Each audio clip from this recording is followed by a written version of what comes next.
बहुत परेशान थी। दरअसल बात ये थी कि तीनों बहुओं में किसी बात को लेकर अनबन हो गई थी।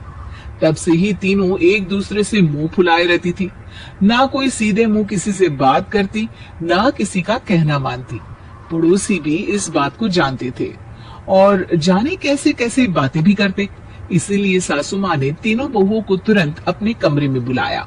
मैं कई दिनों से देख रही हूँ, तुम तीनों अलग अलग सारे काम कर रही हो। ये सब नहीं चलेगा, तीनों को मिलकर ही काम करना पड़ेगा। सास की बात सुनकर एकदम से बड़ी बहू बोल उठती है। नहीं मम्मी जी, मैं इन दोनों के साथ कुछ नहीं कर सकती। मैं इस घर की बड़ी बहू हूँ, फिर भी ये मेरा कहना बिल्कुल भी नहीं मानती। अरे जेठानी जी, जानबूझकर मुझे डबल काम करवाती है आप, और छोटी मुझसे टेढ़े मुंह ही बात करती है। इन दोनों के बीच हमेशा सैंडविच बन जाती है मेरी, और मैं हमेशा आलू की तरह बीच में मसली जाती हूँ। मम्मी जी, इन दोनों को लगता है कि मैं छोटी हूँ तो इनके पैरों तले दब जाऊंगी, लेकिन नहीं, मेरा भी उतना ही अधिकार है जितना इन दोनों का है। बढ़िया, ये दोनों मेरी चुगली करने के लिए मुझे क्या कम समझ रखा है। तीनों बहू एक दूसरे से बहस करने लगती है और सास दोबारा ये देखकर टेंशन में आ जाती है और सबसे कहती है, चुप हो जाओ, अब से तुम तीनों सारे काम एक साथ करोगी, आंख बंद करके एक दूसरे की बात सुनोगी। तुम तीनों इस बात को गांठ बांध लो, वरना अगली छुट्टियों में तुम्हारा अपना मायके जाना कैंसिल। सास की बातें सुनकर डर के मारे तीनों हामी भर देती है। जी मम्मी जी, मैं समझ गई। हाँ मम्मी जी, जैसा आप कहे, आप जो कहेंगे मैं वही करूंगी। तीनों बहू सास की बात को गांठ बांध लेती है और वादा करती है कि अब से सारे काम वो तीनों एक साथ मिलकर ही करेंगी। ये सब देखकर सास खुश हो जाती है और वहां से चली जाती है। नीचे जाकर वो देखती है कि घर में शर्मा जी आए हुए होते हैं। सास जोर से आवाज लगाकर कहती है, अरे बहू, जरा चाय बनाकर तो लाना, शर्मा जी आए हैं। सास की बात सुनकर तीनों बहू तुरंत किचन की ओर भागती है और चाय बनाना शुरू कर देती है।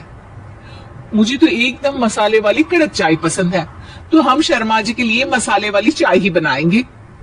अरे नहीं दीदी, गर्मी के मौसम में मसाला चाय कौन पीता है? मैं तो शर्मा जी के लिए इलायची वाली चाय ही बनाऊंगी। ये कैसी बात कर रही हैं आप दोनों? मेरी मम्मी ने सिखाया है कि मेहमान को ज्यादा दूध और शक्कर वाली चाय देनी चाहिए, वरना वो घर वालों को कंजूस समझते हैं। तो मैं तो शर्मा जी को ऐसी ही चाय दूंगी। तीनों बहुएं अपने अपने तरीके से चाय में शक्कर, मसाला, पत्ती सब डाल देती है। उबलने के तीनों मिलकर चाय बाहर लेकर जाती है और शर्मा जी और सासू माँ को देती है। चाय पीने के बाद शर्मा जी सासू माँ को देखकर शर्मा जाते हैं और शर्मिंदा महसूस करते हैं कि आखिर उन्होंने चाय पीने के लिए हामी क्यों भरी। सासू माँ भी चाय पीना शुरू करती हैं और कहती हैं, अरे बहू, ये कैसी चाय बनाई है? चाय है या मीठे दूध की बासुंदी? हाँ, चाय अच्छी नहीं लगी क्या? कोई बात नहीं, हम पराठा बनाकर लाते हैं। चलो चलो अंदर। हाँ हाँ चलो, हाँ आती हूँ मैं भी। नहीं नहीं, मेरा पेट चाय ने ही चौपट कर दिया, वही काफी है। पराठे से पोपट नहीं करवाना, मैं तो चलता हूँ। शर्मा जी चुपचाप पतली गली से निकल जाते हैं। अगले दिन सास बहुओं से कहती है, अरे बहू, जाओ जाके ऊपर के गेस्ट हाउस की सफाई कर दो। कल हमारे यहाँ मेरे दूर के रिश्तेदार आने वाले हैं, तो पूरे कमरे को चमका देना, समझी? तीनों बहू सास की बात को मानकर ऊपर सफाई करने चली जाती है और तीनों कमरे की सफाई चालू कर देती है।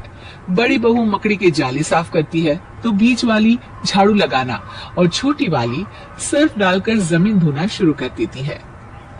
अरे दीदी, जेठानी जी, अभी मैंने पूरी फर्श धोई और आप फिर से धूल नीचे गिरा रही हैं।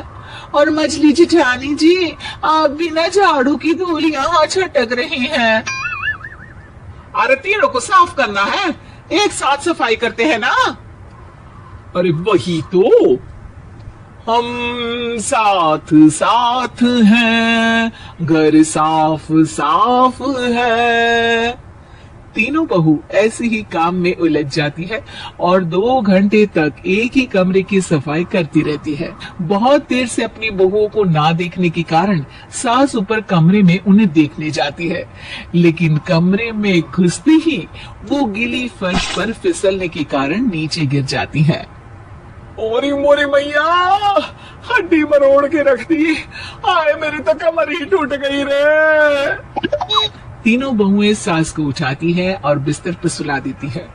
अरे मेरे हाथ पैर दर्द कर रहे हैं, दबा दो आराम मिलेगा। हाँ जी माँ जी। अरे जी माँ जी माँ जी। और तीनों बहुएं एक साथ सास के हाथ को दबाना शुरू कर देती है। माँ की तो चीख ही निकल जाती है और नतीजा ये होता है कि सास के बचे हुए शरीर में भी दर्द उठ जाता है। हाय राम, ये क्या कर दिया तुम तीनों ने। अरे मेरी तो किस्मत ही फूटी है कि तुम जैसी बहुएं मुझे मिली। हे भगवान, पूरे शरीर में दर्द बढ़ गया है। अब तो पता नहीं कि चल भी पाऊंगी या नहीं। माफ करो, मुझे गलती हो गई मुझसे कि तुम तीनों को एक साथ काम करने के लिए बोला। सोचा था तीनों मिलकर अच्छे से काम करेगी, लेकिन बड़े बुजुर्ग सही कहते थे कि 3 तिगाड़ा काम बिगाड़ा। तुम लोगों ने ये बात ना आज साबित करके दिखा दी। तुम तीनों को तो समझाना यानी मानो भैंस के आगे बीन बजाना है। तुम्हें अकेले अकेले काम करना है ना, तो अब से तुम अकेले ही अपना अपना काम करो। तीनों बहुएं वहां से जाने लगती है। अरे कहाँ जा रही हो? आप ही ने तो कहा कि अपना अपना काम करो, तो मुझे मुल्तानी मिट्टी लगानी है। अरे मुझे भी तो नेल पॉलिश लगानी है। मुझे ना मेहंदी लगानी है। सास अपना सर पीट लेती है और कहती है, अरे मुझे भी लगाना है कुछ। क्या माँ जी? क्या माँ जी? क्या माँ जी? तुम्हारे घर वालों को फोन, तुम्हारी